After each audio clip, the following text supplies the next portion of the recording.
What's it like to be 1 in 5,000?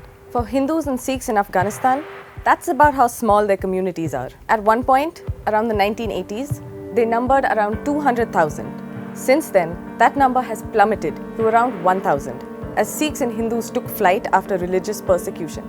Before the Mujahideen ravaged the country, and before the Taliban took control, Afghanistan's Sikhs and Hindus were still a minority, but an influential one with good standing. They were at the forefront of business and trade, though they weren't politically active. Under Mujahideen and Taliban rule, things changed for the worse. That's when religious minorities like Sikhs and Hindus were made to wear distinct clothing to identify themselves. Yellow or orange clothes or armbands, much like the Jews in Nazi Germany. And they were banned from holding government posts.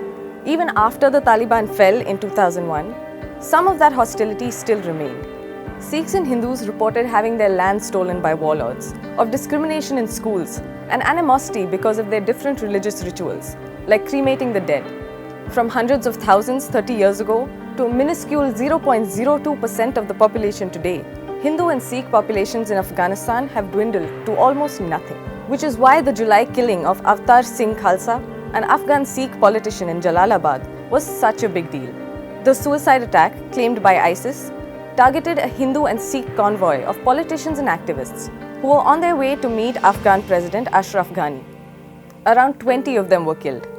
Khalsa was going to run unopposed for a lower house seat in the October polls, making him the only Sikh in parliament. It was hailed as a proud moment for the community and for the entire country. By all accounts, Khalsa was a popular candidate, well loved and well respected by Sikhs, Hindus and Muslims alike. But since the attack, the already tiny and insecure minorities feel besieged. Though they say they are recognized by their government now, they are still targeted by militants and terrorists whenever it's convenient. Many have fled to neighboring states. For its part, India has welcomed them.